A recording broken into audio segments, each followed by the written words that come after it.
My lovely viewers, আজকে পালং শাকের রুটি, পরোটা এবং মটরশুঁটির কাবাব তৈরি করব। মটরশুঁটির কাবাব তৈরি করার জন্য 1 কাপ মটরশুঁটি নিয়ে নিলাম। একটি মিক্সার জারে নিয়ে 1 কোয়া রসুন এবং 3টি কাঁচামরিচ নিয়ে আমি এটাকে পেস্ট করে নেব। 2-3টা চাপ দিলেই পেস্টটা তৈরি হয়ে যাবে, খুব বেশি মসৃণ করার কোনো দরকার নেই। এখন এই পেস্টের সাথে 1 কাপ বেসন নিয়ে নিলাম।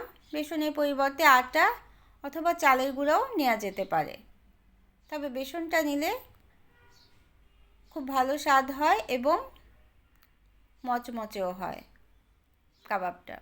তো এখন 1 চা চামচ হলুদের গুঁড়ো, 1 চা চামচ শুকনো মরিচের গুঁড়ো এবং 1 চা চামচ লবণ দিয়ে মেখে নিলাম।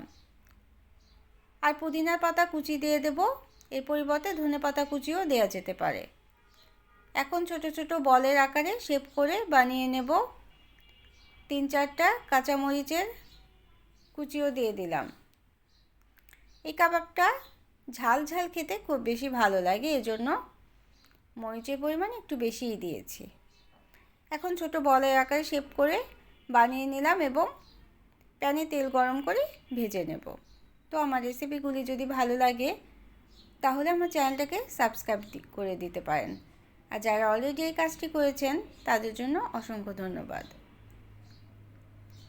আর নতুন এবং পুরনো বন্ধু যারা আছেন সবার জন্য আমি বলতে চাই, ভিডিওটা প্লিজ ফুল ওয়াচ করবেন, আর ভিডিওটা দেখার আগে একটি লাইক দিয়ে নেবেন ছোট্ট করে।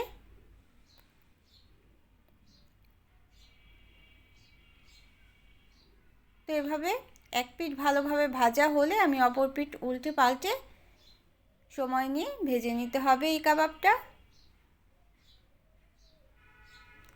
আর আজকের রেসিপিটি যদি ভালো লাগে তাহলে একটা লাইক দিয়ে দেবেন, প্রয়োজনে কমেন্ট করবেন এবং শেয়ার করতে পারেন ফ্রেন্ডস অ্যান্ড ফ্যামিলির সাথে।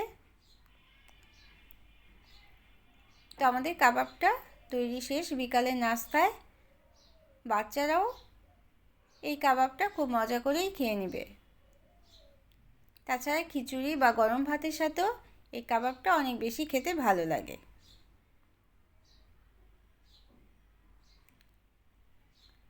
কোনো ভিডিওই ফুল ওয়াচ না করলে রেসিপিটি কিন্তু ভালোভাবে বোঝা যায় না।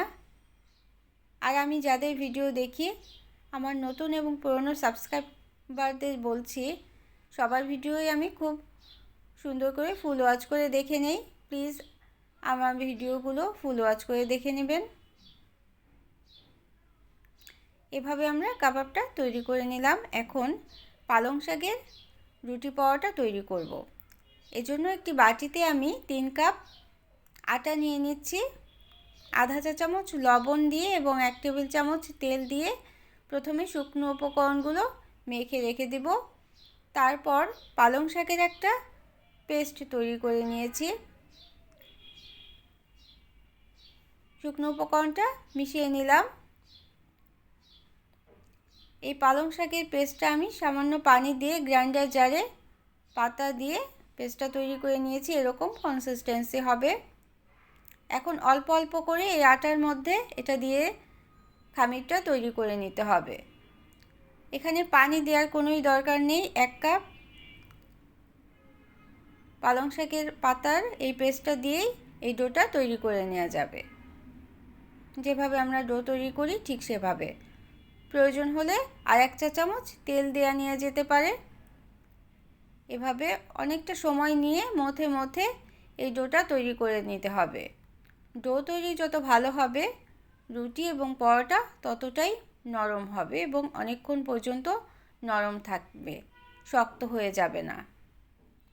তো এভাবে বেলে আমরা রুটি তৈরি করে নেব এবং পরোটাও তৈরি করে নেব।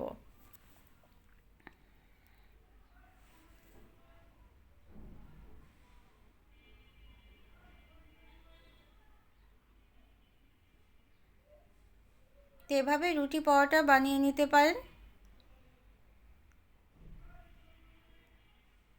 তো আবার বলে নিচ্ছি, আমার রেসিপিটি ভালো লাগলে একটা লাইক দিয়ে দেবেন প্লিজ।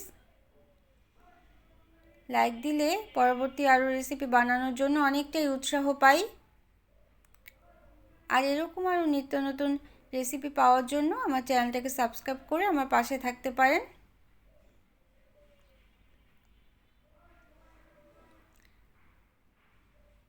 তো এভাবে রুটি এবং পরোটা বানিয়ে নিলাম। এখন প্যানে তেল দিয়ে ভেজে নেব। আমি আজকে ঘি দিয়ে ভেজে নিচ্ছি পরোটা দুটো।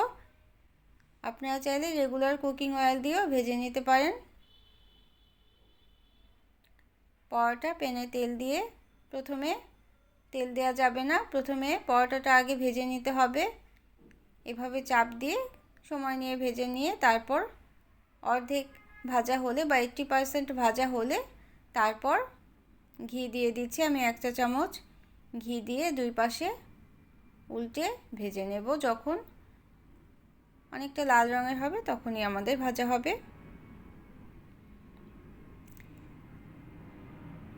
তো যারা এতক্ষণ পর্যন্ত এই রেসিপিটি দেখছেন আমার সাথে, যারা লাইক দিতে এখনও ভুলে গেছেন, এই সময় একটা লাইক দিয়ে নিতে পারেন। ভিডিওটা দেখার শুরুতে একটি লাইক দিয়ে নেবেন। আর যদি ভুলে গিয়ে থাকেন তাহলে এই মুহূর্তে একটা দিয়ে নিতে পারেন।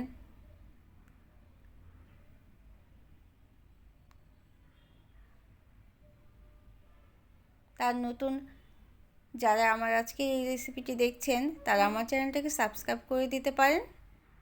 তাহলে এরকম আরও অনেক ধরনের রেসিপি আমি শেয়ার করব ইনশাল্লাহ।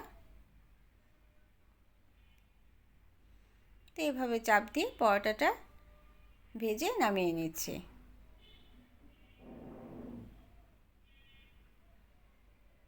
বাকি রুটিগুলিও আমরা এভাবে ভেজে নেব।